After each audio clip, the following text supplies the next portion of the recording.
সবাইকে স্বাগতম। চলেন আজ একটা নতুন ইংরেজি শব্দ শেখা যাক, খুব সহজ একটা গল্পের মধ্যে দিয়ে। তো গল্পটা রাহিকে নিয়ে। ধরেন জন্মদিনে ও একটা মিষ্টির বাক্স উপহার পেল। বাক্সটা খোলার পর ও দেখে, আরে ভেতরের প্রত্যেকটা লাড্ডু তো দেখতে একদম একই রকম। আচ্ছা, এই যে সব কিছু একই রকম, এটাকে একটা ইংরেজি শব্দে কি বলা যায় বলেন তো? শব্দটা হলো হোমোজিনিয়াস। এর মানে হলো যখন একটা গ্রুপের সবগুলো জিনিস একই রকম দেখতে বা একই গুণের হয়। যেমন ধরেন বিজনেসের ক্ষেত্রে এই বাক্যে বলা হচ্ছে এমন একটা বাজারে কোম্পানিটার সমস্যা হচ্ছিল যেখানে সবাই একই জিনিস বিক্রি করছে। আবার বিজ্ঞানের কথায় আসি।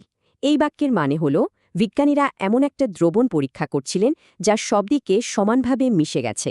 সোশ্যোলজি বা সমাজবিজ্ঞানেও এর ব্যবহার আছে। এ বাক্যের মানে কর্মক্ষেত্রে সবাই একই রকম হলে নাকি নতুন নতুন চিন্তা কম আসে। তাহলে হোমোজেনিয়াস শব্দটা কি ভালো নাকি খারাপ? এর মানেটা ঠিক কি দাঁড়ায়? আসলে এটা নির্ভর করে পরিস্থিতির ওপর। এর মানে হতে পারে গোছানো বা একরকম, আবার এর মানে হতে পারে বৈচিত্র্যের অভাব। শব্দটা মনে রাখার একটা সহজ উপায় আছে। হোমো মানে হলো সেম বা একই, আর জিনেস মানে কাইন্ড বা ধরনের, সোজা কথায় একই ধরনের।